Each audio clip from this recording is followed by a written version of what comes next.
بسم الله الرحمن الرحيم يسألونك عن الخمر والميسر قل فيهما إثم كبير ومنافع للناس وإثمهما أكبر من نفعهما প্রিয় শ্রোতা, উপস্থাপিত হচ্ছে তাফসিরে জালালাইন থেকে সূরা বাকারা আয়াত 219 থেকে 221 পর্যন্ত। বিসমিল্লাহির রহমানির রহিম। বারবার পড়তেছো 40 দিন তাকবীরুল্লাহ রক্ষা করলে তিবাদাহু বারাতান। এগুলো কাদের জন্য? আসলে আমাদের জন্য না।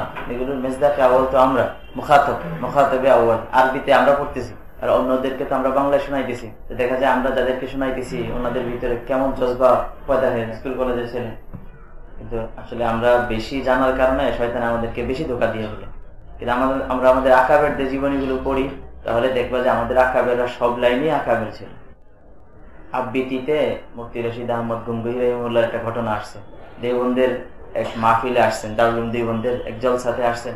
তো হুজুরে যেখানে বসা ছিলেন, আজানের পর মসজিদ দিকে রওনা হয়েছে। তো লোকজন এত ভিড় ছিল, মুসাফা করতে করতে জামাতের সাথে গিয়ে মিলিত হতে একটু দেরি হয়ে গেছে। মানে উনি তো হাঁটতেছেন, মুসাফার ভিড়ের কারণে দেরি হয়ে গেছে। তো জামাতের সঙ্গে যখন মিলিত হয়েছেন ততক্ষণে ইমাম সাহেব আল্লাহু আকবার বলে ফেলছে, একটু আগেই বলে ফেলছে। তিনি একটু পরে গিয়ে নামাজ শুরু করছেন। নামাজের পরে এক সাথী একজনকে বলতেছে, 25 বছর পর আজকে তাকবীরুল্লাহ ছুটে গেল। তাকবীরুল্লাহ ছুটলো, এটা ওনার মানে ইত্তেসাল বিতাকবীরিল ইমাম, এইটা ছুটে গেছে। এটাকে তো আমরা তাকবীরুল্লাহ ছুটা বলি না। 25 বছর টানা। তো ওনার কথা দিয়ে বোঝা যায় যে উনি তাকবীরুল্লাহ বলতে বুঝতেন না একসাথে একবার আল্লাহু আকবার আল্লাহু আকবার, ইমামের আল্লাহু আকবার সাথে সাথে আল্লাহু আকবার। যদিও ওই রাকাতটা পেয়ে গেলে তাকবীরুল্লাহ বলে গণ্য হয়। উলামায়ে কেরাম এতটুকু দিয়েছেন আমাদের মতো আলিমদের জন্য। চেষ্টা করেছে, খুব বেশি চেষ্টা করেছে। আল্লাহ তাআলা আমাদের সবাইকে তৌফিক। ইমাম আবু হানিফা রাহিমাহুল্লাহ ওসিয়ত আছে, কিতাবুল ওসিয়ত এই নামে একটা বই আছে বাংলা বাজারে, আনোয়ার শাহ হুজুরের লাইব্রেরি থেকে আছে। ওইটার মধ্যে ইমাম আবু হানিফা রাহিমাহুল্লাহ ওনার বেশ কয়েকজন শাগরিদকে বিভিন্ন উপদেশ দিয়েছেন। আবু ইউসুফ রহমুল্লাহর উপদেশ, মোহাম্মদ রহমুল্লাহর উপদেশ আছে, আর কয়েকজন একটা আছে। তার মধ্যে একটা জায়গায় উপদেশগুলো আসলেই সুন্দর, পড়ে দেখো আসলেই সুন্দর। ওখানে একটা উপদেশ এমন আছে, মানে উনি বাড়ি চলে যাবেন, উস্তাদের কাছ থেকেও এলেন শিখছে, এখন বাড়ি চলে যাবে, বাড়ি থেকে কিভাবে থাকবে এই বিষয়ে আকসার উপদেশগুলো। তার মধ্যে একটা উপদেশ আছে এমন যে তুমি মসজিদে আগে যাবে, সবার আগে যাবে এবং সবার পরে মসজিদ থেকে বের হবে, এবং নওয়াফিলের ব্যাপারে খুব যত্নবান হবে। এটা যদি না করো, জাহেলরা যদি তোমাকে দেখে যে তুমি আলেম হয়ে মসজিদে পড়ে আসো, আগে আগে যাও, নফলের ব্যাপারে ততটা যত্নবান না, তাহলে মানুষ ভাববে তোমার এলেমে তোমাকে ততটুকু ফায়দা দিছে যতটুকু ফায়দা তাদের জাহালতে দিছে। তাদের জাহালতে তাদেরকে যতটুকু ফায়দা দিছে, তোমার এলেমে তোমাকে ততটুকু ফায়দা দিছে। এটা তারা ভাববে। কথাটা বুঝতে পারছো? মানে তারা জাহেল হওয়ার কারণে আমলি লাইনে আরো অনেক বেশি আগানো। তো যখন দেখবে যে তুমি আলেম হইয়া কই মসজিদে আসো না, যে আগে আগে চলে যাও, নফলের কোনো পাবন্দ নাই, তখন তারা ভাববে যে আমরা জাহিল হয়েই ভালো হয়েছি। আমাদের অনেকের আমল দেখে অনেকে এটা ভাবে না যে মাদ্রাসায় পড়ে কই আজান দিলে দেয় যে বসে বসে গল্পই করতে আছে, তো ওনারে ঘুম থেকে জাগাইতে হইতেছে। তো এরকম মাদ্রাসায় পড়ার চেয়ে স্কুলে পড়ে এই 3 চিল্লা দিয়ে কাজের সাথে লেগে থাকলে সেটাই তো ভালো। আমাদের অনেকের আমল দেখে আমাদের মা বাবা চাচা দাদা ওনারা এরকম মন্তব্য করে ফেলে না, যে নাতিরে মাদ্রাসায় দিলাম সে আমার ডাকবে, উল্টা তারে ডাকতে হয়। ছেলেটাকে মাদ্রাসায় দিলাম, কই ছেলে ফজরের সময় ঘুমাই দিছে, বিকাল বেলা ক্রিকেট খেলতেছে, ওর ডাইকাই না আসর পড়াইতে হয়, মাগরিব পড়াইতে হয়, অথচ সে আলেম হইতেছে। আমরা তো যেই লেভেলে আছে ওনারা আমাদেরকে আলেম মনে করেন না, আলেম তো মনে করেন। এই ইয়াগুলোর কারণে দেখা যায় আমরাই আমাদের এই জামাতের বদনামটা করতেছি। কিন্তু বিপরীতটা যদি হয়, তুমি যদি খুব ভালো আমল দেখাইতে পারো, তাহলে মানুষ খুব মুতাআসসির হয়। এটা হয় যে তাবলিগ যাই করো, আসলে মাদ্রাসায় পড়া দরকার, মাদ্রাসায় না পড়লে তো অমুকের ছেলের মতো হইতে পারতাম, দেখছো সে কেমন আমল করে। এইটা বিরাট একটা দাওয়াত হয়েছে।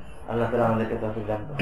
ওই রশিদ গঙ্গোহী রাহিমাহুল্লাহ এটা আবৃত্তি, শেখ জাকারিয়া রাহিমাহুল্লাহর একটা কিতাব আছে না আবৃত্তি, ওটার মধ্যে এই দ্বিতীয় খণ্ডের শুরু দিক দিয়ে একটা রিসালা আছে, আকাবের কা তাকওয়া, আকাবের কা সুলুক ওয়া ইহসান। ওই রিসালাটার মধ্যে দুইটা রিসালা কোন একটার মধ্যে আছে।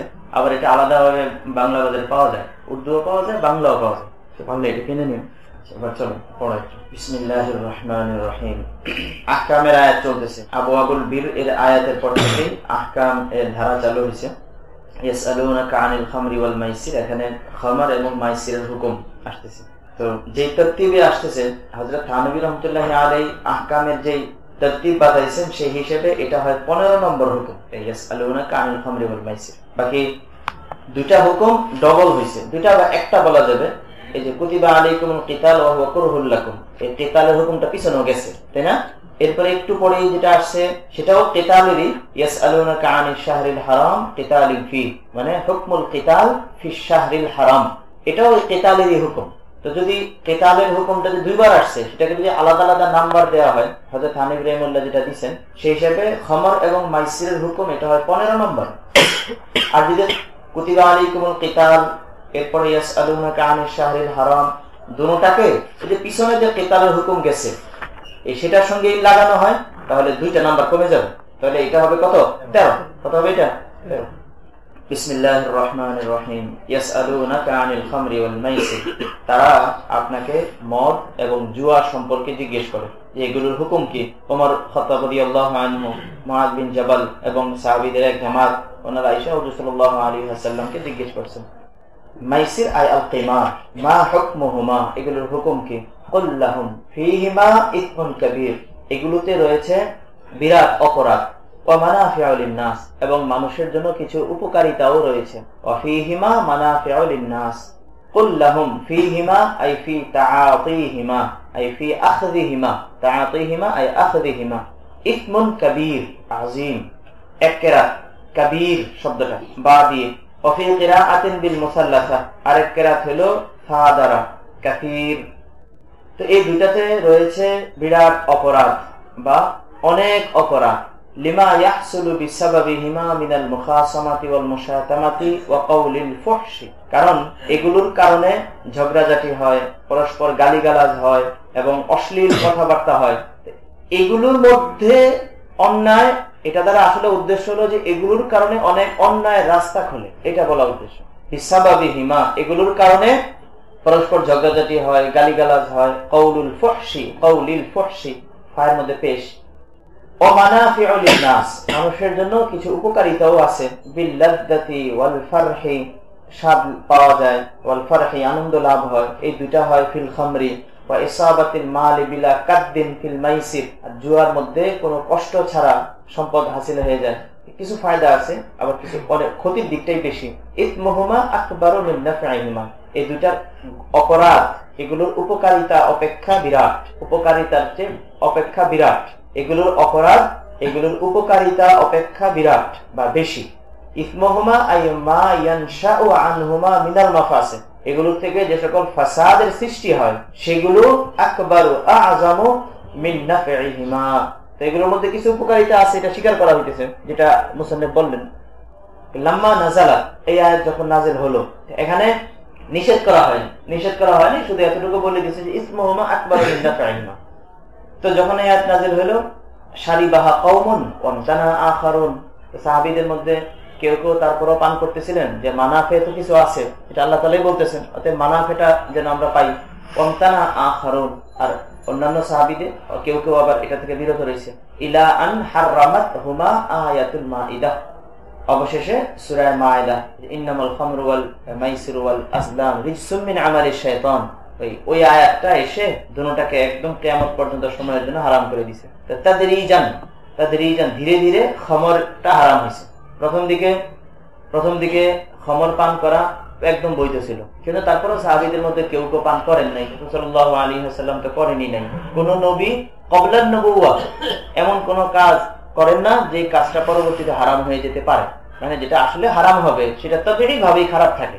আর নবীদেরকে আল্লাহ তাআলা এমন কাজ থেকে সবসময় বাঁচায় রাখে। তো প্রথম দিকে সম্পূর্ণ হালাল ছিল এটা, আর আরবদের মধ্যে আমভাবে রেওয়াজ ছিল। তো ইসলামও প্রথম দিকে নিষেধ করে নাই, ইসলামটা মাত্র শুরু হইতেছে। এরপরে প্রথমে এই আয়াত নাযিল হয়েছে, এরপরে এটা শুধু তারগীবান বলছে ইসমুহুমা আকবারু মিন নাফইহিমা, নিষেধ করে নাই। এতে করে সাহাবীদের মধ্যে কেউ কেউ এটা থেকে বিরত থাকতেছে।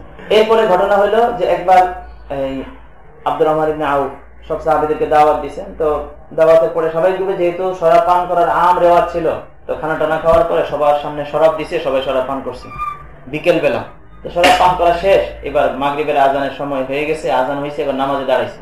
তো যেই সাহাবী নামাজে দাঁড়াইছেন তিনি যেহেতু শরাব পান করছেন, নেশাগ্রস্ত, তো সূরা কাফিরুন শুরু করছেন। নেশা ছাড়াই পেছ লেগে যায়, আর নেশাকে থাকলে সূরা কাফিরুনের মধ্যে পেছ লাগিয়ে দিছে। লা আবুদু মা তা'বুদুন, এই জায়গার মধ্যে একটা 2 আয়াত আছে যে, তখন আয়াত নাযিল হয়ে গেছে লা তাকরাবুস সালাহ ওয়া আনতুম সুকারা।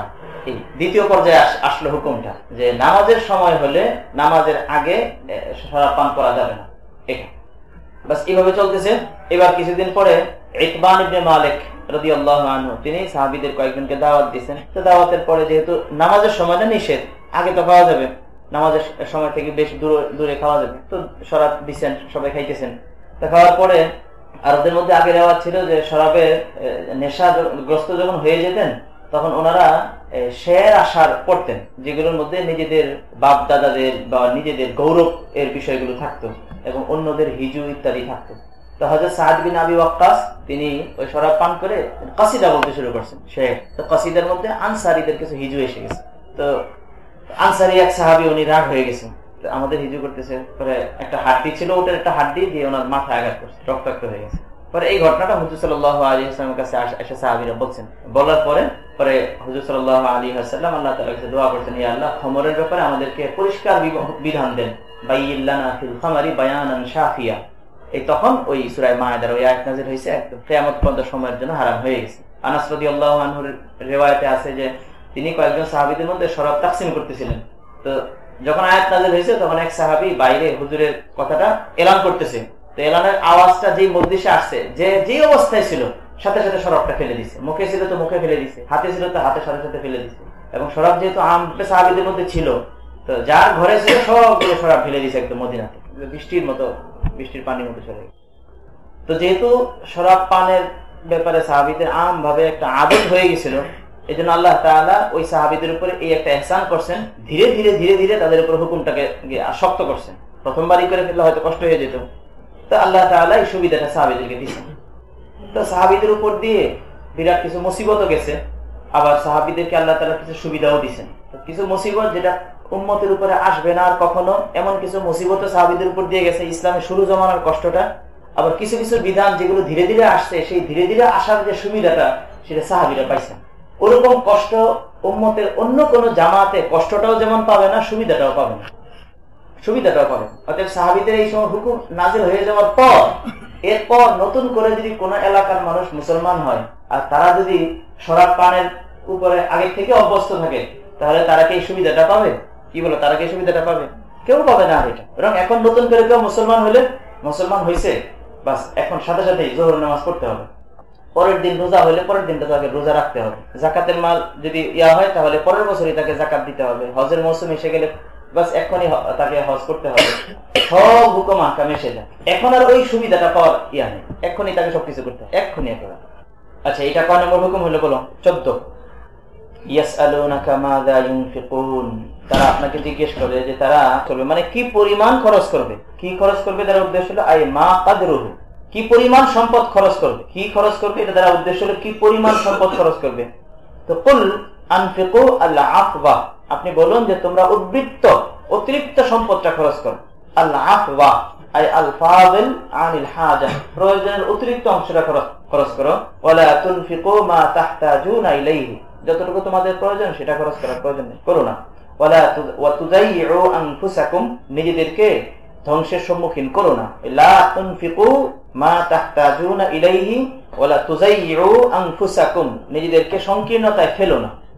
وفي قراءة بالرفع بتقدير هو قل العفو, আর কিরাত হলো العفو, তাহলে হবে কি قل هو العفو كذلك كما بين لكم ما ذكر يبين الله لكم الآيات لعلكم تتقون لعلكم تتفكرون في أمر الدنيا والآخرة, একসাথে এটা لعلكم تتفكرون في أمر الدنيا والآخرة। এটাকে কেন যে ভিন্ন আয়াত হয়ে গেছে এখনো বুঝতে পারিনি, কোনো জায়গায় এটা পাইও না, মানাটা একসাথে কিন্তু আয়াতের চিহ্ন আগে এসে গেছে। তো আগে এসে যাওয়ার কারণে আমরাও কি করি, লাআল্লাকুম তাতাফাক্কারুন, আল্লাহু আকবার, এরপরে উঠা দাঁড়ায় ফিদ দুনিয়া ওয়াল আখিরাহ, আবার পৃষ্ঠা শুরু করে। এটা মক্তব হেফসখানার ছেলেরা করলে তো এটা মনকে মানানো যায়, কিন্তু জাহলাল মিশকাত দাওরাত তালবে ইলম যদি এটা করে তাহলে কেমন লাগে? লাআল্লাকুম তাতাফাক্কারুন, আল্লাহু আকবার, লাআল্লাকুম তাতাফাক্কারুন ফি আমরিদ দুনিয়া ওয়াল আখিরাহ, যেন তোমরা চিন্তা ভাবনা করো দুনিয়া এবং আখিরাত এর সম্পর্কে, দুনিয়ার সম্পর্কে এবং আখিরাত সম্পর্কে। ফাতাখুযুনা বিল আসলাহি লাকুম ফীহিমা, আমরিদ দুনিয়া ওয়াল আখিরা, এই দুটোর মধ্যে তোমাদের জন্য অধিক কল্যাণকর যেটা, সেটা যেন তোমরা গ্রহণ করতে পারো। আল্লাহ তাআলা সব কিছু বয়ান করে দিয়েছেন যেন তোমরা দুনিয়া সম্পর্কেও ভাবতে পারো, আখিরাত সম্পর্কেও ভাবতে পারো। এই ভেবে এই দুটার মধ্যে যেটা তোমাদের জন্য আসলাহ সেটা তোমরা গ্রহণ করতে পারো।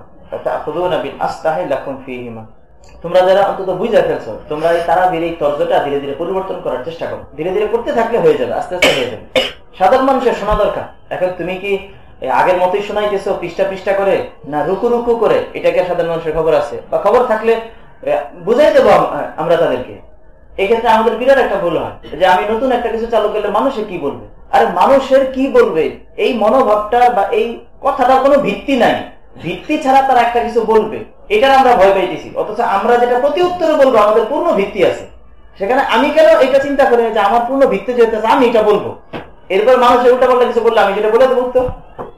সেখানে আমরা করি থাকি যে মানুষে কি বলবে। এই জন্য দেখা যায় অনেক সময় একটা হক কথা, স্পষ্ট কথা এটা বলি না, মানুষে কি বলবে। আরে মানুষে কি বলবে, এরা তো বেলা দলিল কথা বলতেছে, আমি তো যেটা বলবো সেটা বা দলিল বলবো। এই জন্য এমন জায়গায় ইচ্ছে করে ব্যতিক্রম একটা কিছু করা চাই যেন মানুষের জিজ্ঞেস করে আর এরপর আমি বলে দিতে পারি। ব্যতিক্রম মানে হলো যেটা সহিটা আর কি, উল্টা পাল্টা না, যেটা সহিটা সমাজে একভাবে চলে আসতেছে, তো অনেক আগে থেকে চলে আসতেছে। তুমিও যদি ওইভাবে চলে যাও তাহলে পরবর্তী ওলারা এটাই বলবে যে আমাদের আগে ওলা বলে নাই, এখন আমরা এমনি ছুটে আছি। তো অন্তত তুমি বলো, তাহলে তোমার থেকে এটা ঘুরতে থাকে। হয়তো তুমি না ঘুরাইতে পারলো, অন্তত বললা তো, অন্তত হয়তো তুমি বললা, তোমার দেখা থেকে আরেকজনে বললো, ওর দেখা থেকে আরেকজনে বললো, এভাবেই তো একটা জিনিসের ইয়াটা চেঞ্জ হয়ে যাবে। ইয়াসআলুনাকা আনিল ইয়াতামা, আরেকটা হুকুম। কয় নম্বর এটা? 15 নম্বর। নাম্বার দিও তাহলে বুঝতে সুবিধা হবে। ইয়াসআলুনাকা আনিল ইয়াতামা, তারা আপনাকে ইয়তীমদের সম্পর্কে জিজ্ঞেস করে। ইয়তীমদের সম্পর্কে জিজ্ঞেস করে মানে ওমা ইয়ালকাউনাহু মিনাল হারাজ ফি শাআনিহিম, মানে ইয়তীমদের ব্যাপারে, ইয়তীমদের মাল, সাহাবায়ে কেরাম যারা ওয়াকিল ছিলেন ইয়তীমদের, ওনাদের মালের সাথে মাল মিলিয়ে রাখতো। এখন ইয়তীমদের মাল যদি নিজেরা খেয়ে ফেলে তাহলে গুনাহ হবে। আবার ইয়তীমদের মালকে যদি সম্পূর্ণ আলাদা করে রাখে তাহলে অনেক সময় দেখা যায় যে ওদের মাল নষ্ট হয়। মানে ইয়তীমদের জন্য যদি আলাদা করে খাবার পাক করা হয় মাসালান, তাহলে সবটা খাবার সে খেতে পারলো না, বাকিটা নষ্ট হয়। আবার একসাথে যদি পাক করা হয় তাহলে তার জন্য যতটুকু পাক করা হলো অতটুকু যদি সে না খেলো, তো কিছু খাবার আমার পেটেও চলে যায়। এই একটা মুসিবতে ওনারা পড়ে গেছে। এটা জিজ্ঞেস, কথাটা বুঝছো তো না?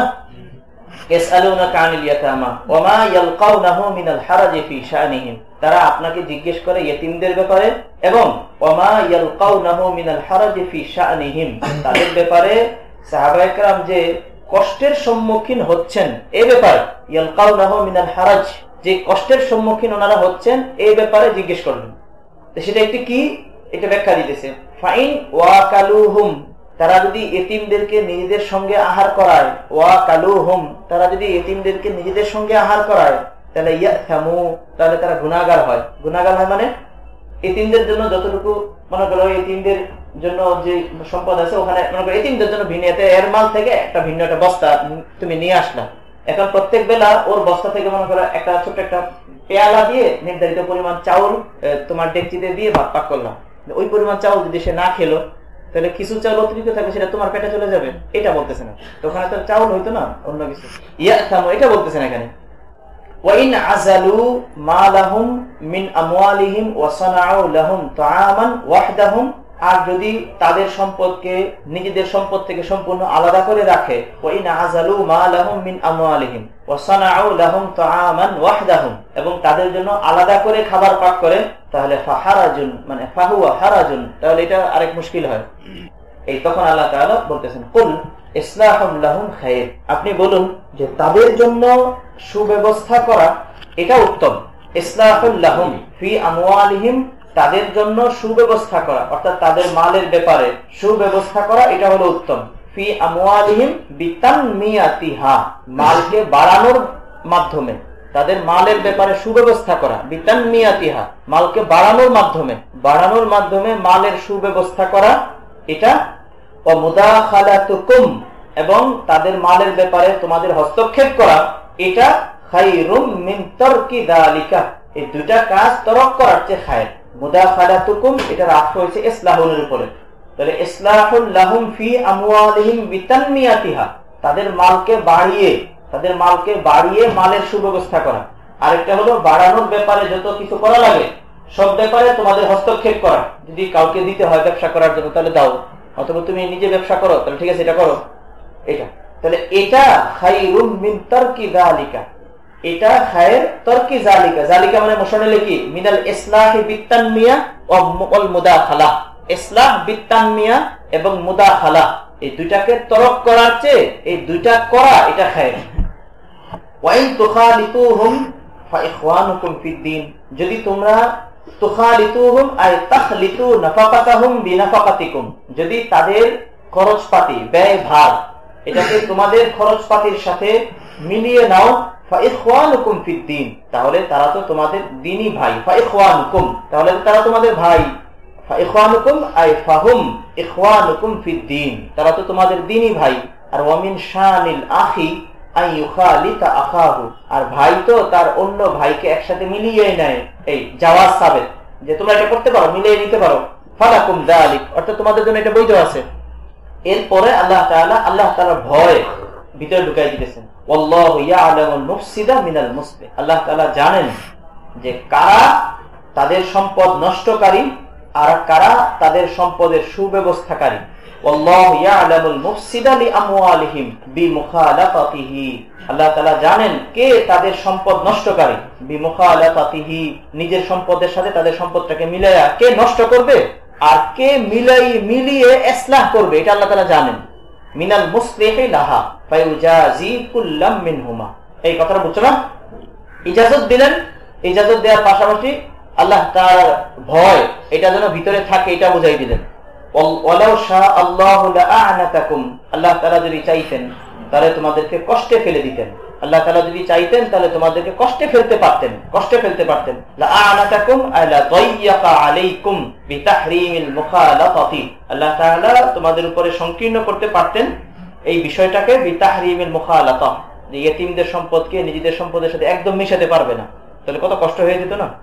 ইন্নাল্লাহা আজিজুন হাকিম, আল্লাহ তাআলা পূর্ণ ক্ষমতাবান এবং প্রজ্ঞাময়। আল্লাহ তাআলা সবকিছু পারেন কারণ তিনি আজিজ, সবকিছু পেরেও তিনি করেন না কারণ তিনি হাকিম। আজিজুন গালিবুন আলা আমরিহি হাকিমুন ফি সুনহি। কয়টা হুকুম হলো? 16। এবার 16, ওয়ালা তানকিহুল মুশরিকাত হাত্তা ইউমিননা ওয়ালা তানকিহু তাতাজাওয়াজু আইয়ুহাল মুসলিমুন আল মুশরিকাত, তোমরা মুশরিকা নারীদেরকে বিয়ে করো না। হাত্তা ইউমিননা, যে পর্যন্ত তারা ইসলাম গ্রহণ না করবে। তাতাজাওয়াজু আইয়ুহাল মুসলিমুন আল মুশরিকাত আই আল কাফিরাত, মুশরিকাদের উদ্দেশ্য হলো কাফিরাত। হাত্তা ইউমিননা একই দুটোটা, মুশরিকা কাফিরা একই। যতক্ষণ পর্যন্ত মুসলমান না হবে ততক্ষণ পর্যন্ত তোমরা তাদেরকে বিয়ে করবে না। ওয়ালা আমাতুম মুমিনাতুন খায়রুম মিন মুশরিকা, ইমানদার বাদী মুশরিকা নারীর চেয়ে উত্তম। ওয়ালা আমাতুম মুমিনাতুন খায়রুম মিন মুশরিকা, মুশরিকা নারীর চেয়ে উত্তম। হুররা, এই যে মুশরিকা পরে নিয়ে আসে কি হুররা, মানে মুশরিকা সে যদি স্বাধীনও হয় তারপরও তার চেয়ে ইমানদার একজন বাদী সে উত্তম। তো মুশরিকাতিনের পরে মুসান্নিফ রাহমাতুল্লাহি আলাইহি হুররা শব্দটা কেন বাড়ালেন? বলতেছে হুররা শব্দটা এই জন্য বাড়াইছি যেহেতু আয়াতের সাবাবের নুজুল দ্বারাই বোঝা যায় যে এখানে মুশরিকা দ্বারা উদ্দেশ্য হলো মুশরিকায়ে হুররা, মুশরিকাতিন হুররাতিন, লিআন্না সাবাবা নুজুলিহা। এই লিআন্নাটা হলো যে ইন্নামা জিদনা লাফজাতা হুররা, হুররা শব্দটা আমি এই জন্য বাড়িয়েছি লিআন্না সাবাবা নুজুলিল আয়াতি আল আইবু আলা মান তাজাওয়াজা আমাতাম মুমিনা ওয়া তারগীবু ফি নিকাহি হুররাতিল মুশরিকা। মানে তখন কেউ যদি মুসলমান বাদীকে বিয়ে করত তাহলে এটাকে দোষের মনে করা হইতো, বরং উৎসাহ দেওয়া হতো যে স্বাধীন মেয়েকে বিয়ে করার জন্য, যদিও সে মুশরিকা হয়। তাহলে একটা অবস্থা চলতেছিল যে স্বাধীন মেয়েকে বিয়ে করার জন্য উৎসাহ দেওয়া হতো যদিও সে মুশরিকা হয়, কিন্তু কেউ যদি মুমিন বাদীকে বিয়ে করতো এটা দোষের মনে করা হতো। এর প্রেক্ষিতে আয়াতটা নাজিল হয়েছে। তাহলে এই যে এই প্রেক্ষিতে আয়াত নাজিল হয়েছে এর দ্বারা বোঝা যায় না যে মুশরিকা দ্বারা উদ্দেশ্য হলো কে? হুররা। এটা বললেন লিআন্না সাবাবা নুজুলিহা আল আইবু আলা মান তাজাওয়াজা আমাতা মুমিনা, মুমিনা বাদীকে যে বিয়ে করত তাকে দোষারোপ করা হতো। আর ওয়াত্তারগীবু, এই আইবের উপরে ওয়াত্তারগীবু ফি নিকাহি হুররাতিল মুশরিকা, হুররায়ে মুশরিকাকে নিকাহ করার প্রতি উৎসাহ দেওয়া হতো। এটা হলো সাবাবে নুজুল, এটার প্রেক্ষিতে আয়াত নাযিল হয়েছে। ওয়ালাউ আ'জাবাতকুম, যদিও সে মুশরিকা নারী তোমাদের কাছে ভালো লাগে। ওয়ালাউ আ'জাবাতকুম, যদিও সে মুশরিকা নারী তোমাদেরকে মুগ্ধ করে। কিন্তু যেহেতু সে মুশরিক এজন্য তাকে তুমি গ্রহণ করো না। ওয়ালাউ আ'জাবাতকুম লিজামালিহা ওয়া মালিহা হাযা মাখসুসুম বিগাইরিল কিতাবিয়াত বিআয়াতি ওয়াল মুহসানাতু মিনাল্লাযীনা উতুল কিতাব। এই আয়াতের মধ্যে দেখো মুশরিকা, আম মুশরিকা মেয়েদেরকে বিয়ে করতে নিষেধ করা হয়েছে, তাই না? তো বললো যে এই আয়াতটা মাখসুসুম বিগাইরিল কিতাবিয়াত, কিতাবিয়া না এমন অন্যান্য মুশরিকাদের সঙ্গে খাস, মানে যারা কিতাবিয়া তারাও তো আসলে মুশরিকি, কিতাবিয়ারা মুশরিক না। তো আয়াতের উমুম দ্বারা তো বোঝা যায় যে কোন রকমের মুশরিককে বিয়ে করা যাবে না, মুশরিকাদেরকে বিয়ে করা যাবে না। কিন্তু অন্য আয়াতে কি আসছে যে আহলি কিতাবদের মধ্যে যারা মেয়ে ওদেরকে বিয়ে করা যাবে, ওয়াল মুহসানাতু মিনাল্লাযীনা উতুল কিতাব, তাহলে ওরাও তো আসলে মুশরিকাই। তো বললো যে এই আয়াতটা গায়রে কিতাবিয়ার সঙ্গে খাস, গায়রে কিতাবিয়া যারা কিতাবী না তাদের ব্যাপারে এই আয়াতের নিষেধাজ্ঞাটা, আর যারা কিতাবী তাদেরকে বিয়ে করা যাবে। তবে কিতাবীদের উদ্দেশ্য হলো যারা হযরত মুসা আলাইহিস সালামকে নবী হিসেবে মানে এবং তাওহীদ এবং রিসালাতকে তারা মানে, এবং নাসারা বলে আহলে কিতাব, হাকিকি আহলে কিতাব নাসারা তারা হবে ওরা যারা ঈসা আলাইহিস সালামকে মানে এবং আল্লাহ তাআলার তাওহীদ এবং রিসালাতকে মানে। ওরা মানে, যদিও ওদের মানাটা অনেক ক্ষেত্রে ভুল হয়, মানে হাকিকি অর্থে যারা আহলে কিতাব। কিন্তু বর্তমান জমানে যারা আছে আদমশুমারিতে খ্রিস্টান, ইহুদি, ওরা আসলে ওই আয়াতের মধ্যে যে উতুল কিতাব বলা হয়েছে এরা না, বরং ওরা নিজেদের ধর্ম থেকে মুরতাদ, ওরাও নিজেদের ধর্ম থেকে মুরতাদ, মুলহিদ, বেদিন। ওরা জানেও না ঈসা আলাইহিস সালাম কি, আল্লাহ কি, জানেও না অনেকে। এই ব্যাপারে এখানে এই মুফতি শফিউর রহিমাহুল্লাহ একটা কথা একটু শুনুন, যে আয়াতের হুকুমটা সেটা হলো হাকিকি অর্থে যারা আহলে কিতাব।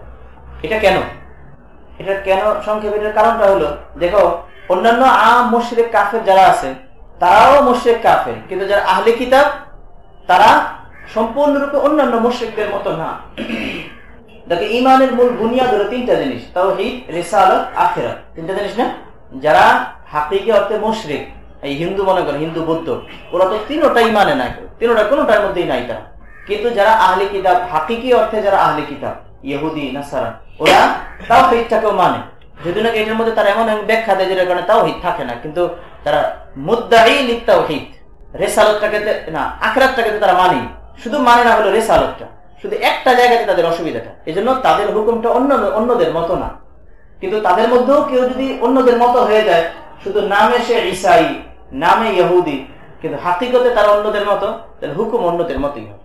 এখানে এবার ওনার কথা দেখতে শুনুন, जो कौम अपनी वज़ा और तर्ज से अहले किताब समझे जाते हो लेकिन अकाइद की तहकीक करने से किताबी साबित न हो, उस कौम की औरतों से निकाह दुरुस्त नहीं। जैसे आजकल अमूमन अंग्रेजों को आम लोग ईसाई समझते हैं, हालांकि तहकीक से उनके बाज अकायद बिल्कुल मुल्हिदाना साबित हुए कि ना खुदा के कायल, ना ईसा अलैहिस्सलाम की नबूवत के मुतक़िद, ना इंजील की निस्बत को आसमानी किताब होने का एतकाद। सो ऐसे लोग ईसाई नहीं। ऐसी जमात की जो औरत हो उससे निकाह दुरुस्त नहीं। लोग बड़ी गलती करते हैं कि बिला तहकीक यूरोप की औरतें बियाह लाते हैं। বর্তমান জমানায় যারা আছে আহলে কিতাব ওদেরকে কোনো অবস্থাতে বিয়ে করা যাবে না। এরপরে ছোট্ট একটা মাসলা লিখছে, इसी तरह जो मर्द जाहिरी हालत से मुसलमान समझा जाए लेकिन अकायद उसके कुफ्र तक पहुंचे हो, उससे मुसलमान औरत का निकाह दुरुस्त नहीं। और अगर निकाह हो जाने के बाद ऐसे अकायद खराब हो जाए तो उनके अकायद खराब हो जाए तो निकाह टूट जाता है। जैसे आजकल बहुत से आदमी अपनी मजहब साइंस के असर से अपनी अकायद तबाह कर लेते हैं। लड़की वालों पर वाजिब है कि पैगाम आने के वक्त अव्वल अकायद की तहकीक कर लिया करें, तब जुबान दे। बहुत जरूरी है, विशेष कर इस जमाना में। वाखिर दावाना अल्हम्दुलिल्लाहि रब्बिल आलमीन।